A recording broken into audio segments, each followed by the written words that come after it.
Hey guys, it's Natalie Hodson at nataliehodson.com. I am here at my dad's house, my little brother, my 15-year-old brother's filming this. And it's, what time is it, like midnight? Yeah, it's 12 o'clock. It's like midnight. And so we're going to go fish up in Riggins on the Little Salmon River. And we're getting ready to head out. So we like to head out really early in the morning, so that way we get there really early in the morning, we can get down by the river and get a good spot. So I get asked all the time, what do we use for our setup? So I'm just gonna show you guys what we use. We just use really inexpensive tri-line, whatever's pretty much the cheapest. I'm using 30-pound tests today, just because the waters are a little bit faster on the little salmon. And I'm just gonna line my reel. We use, I like the Shimano Cardiff casting reel, but you know, you ask 10 different people what reels they like, you're going to get 10 different answers. I like the Cabela's rods because I feel like their prices are reasonable, but the nice thing about Cabela's rods is that if they ever break, you can return them and they'll replace them for free, which is pretty awesome. So I'm just going to get this line tied up here. This takes me a minute. I'll just fast forward this part more. Just keep filming.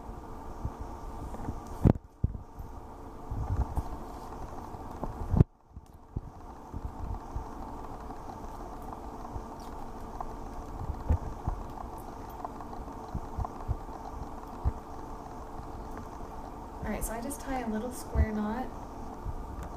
And I don't double knot it because you don't want the knot to interfere with your line later on if you get short on line. And then you just cut the tail off pretty short.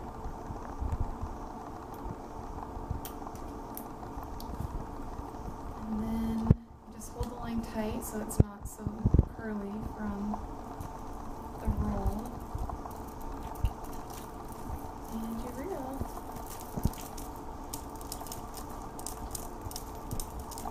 And you just reel until it's filled up.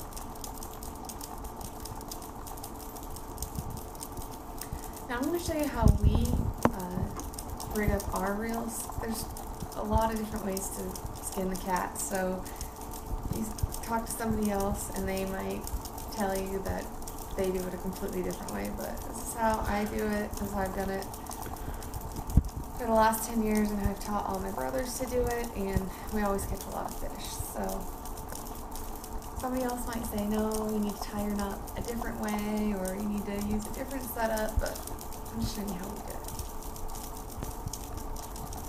it. Now, some people ask why we don't use braided line, and that's because we fish in Riggins. It's what you call combat fishing, and there are a lot of people up there, and if your line gets caught up, if you get snagged and you need to break your line, it just really pisses the other fishermen off if you have braided line, because then that braided line is going to be stuck in the hole and it's going to keep causing other people to get snagged up on it. So yes, braided line doesn't break, but in this particular situation where there's a lot of fishermen in one hole, it's not always the best to use.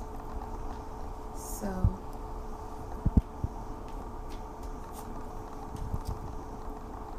I use the Cabela's IM7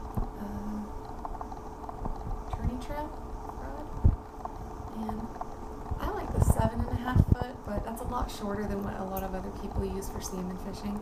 I just like the control that the shorter pole has. And then I use a medium heavy weight pole. But most people out there use like an 8 or an 8.5 foot. I just prefer the shorter rods.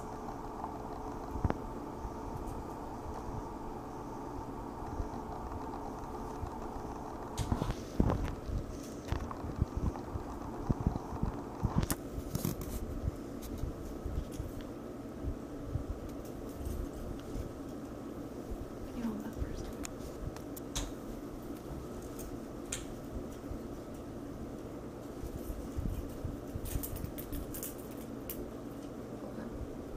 Pull it.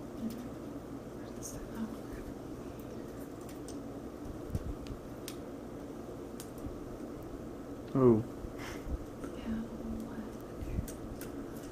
we'll edit this part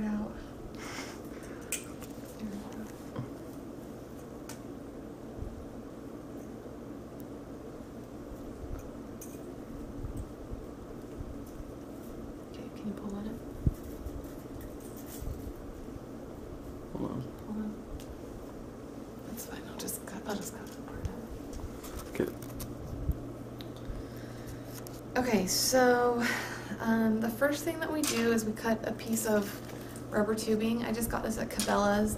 If you're fishing in Idaho, there's a really good tackle store called Tackle Tom's in Cascade that they sell this also. And you want to get the thicker, like usually there's a thicker and a thinner kind. I prefer the thick kind. And then I cut off about, that's probably about 2 inches.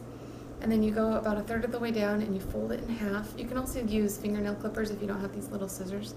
And then you just fold it in half and you just cut off the corner piece. So, I don't know if you can zoom in and see that. Is that showing it? You're just gonna cut off the corner. So then you're left with a hole. You don't want to cut it too big because then it can rip in 2 pieces. And then what you do is you take, I don't know, a couple feet of leader. I'd say that's probably enough. And then you fold your line, you make a little U shape with your line, and then you push it through the, usually I bend it with my teeth, and then you push it through the tube until you can see it, and then you pull it through,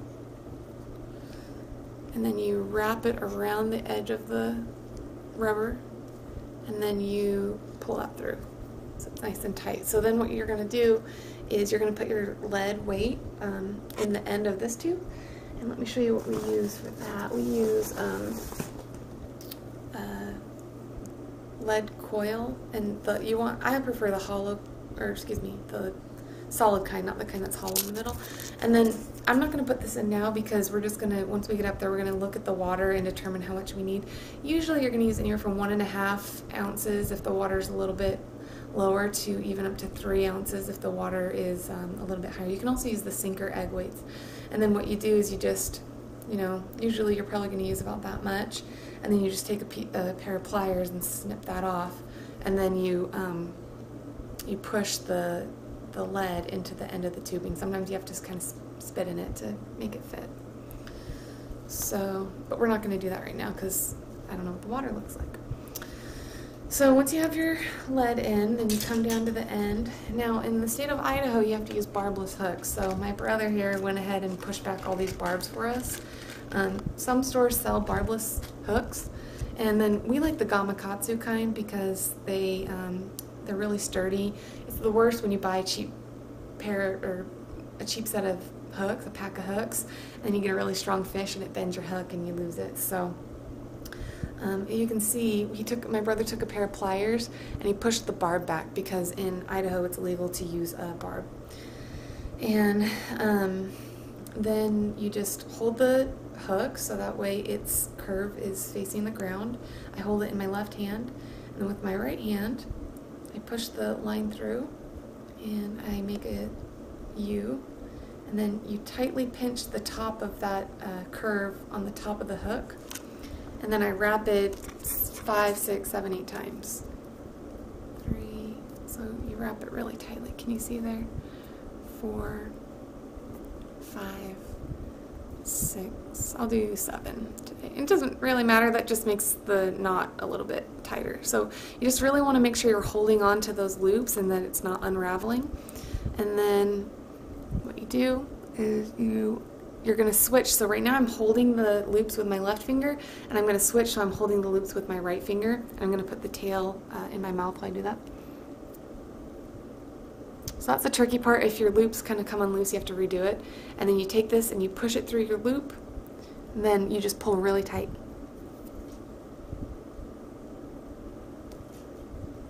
So you can see you got a nice, not sure if you can see that, is it showing up? Yeah. So you've got a nice knot there. And then what you do is salmon are not eating when they come up. They're coming up to spawn, but salmon are really aggressive fish. And so what we're trying to do is we just take yarn. So we have all these different colors of yarn that you can buy at Cabela's or anywhere. And you just try out different colors. Sometimes you use 2 colors at once.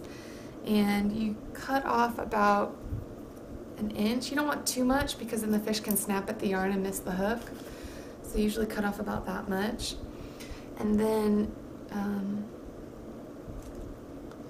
there's a little space in between the knot and the eye of the hook. So you push that back up, pull that out, and then you just put the yarn in there. Now sometimes we will put some roe in there as well. Sometimes we will make little what are called tuna balls, and we just put regular tuna fish that you buy at the grocery store, tuna fish in oil. Sometimes we use shrimp scent, or sometimes we use nothing. And then you just pull that really tight, so you got a really nice tight hook. And then you just trim off the tail. Now I'm going kind of slow because I'm explaining this, but you know, I've been doing this so many years now that if my line breaks off, I can do this on the riverbank really quick. And then your setup is good to go. So like I said, sometimes you might have like a roe, you know, a little ball of roe here, or tuna, or you know, and those are just mostly for the scent, so to aggravate the fish. And that's it. So I'll set my drag, make sure the drag is nice and tight, and so now we have our pole set up and ready to go, so that way in the morning we're not trying to fiddle around in the dark and get this done. So I hope that was helpful. If you have any questions, leave it in the comments below. And if you want to see more of my YouTube videos, make sure to subscribe to my channel and check out my website, www.nataliehodson.com, for, it's mostly health and fitness stuff, but I also have some fishing stuff on there as well.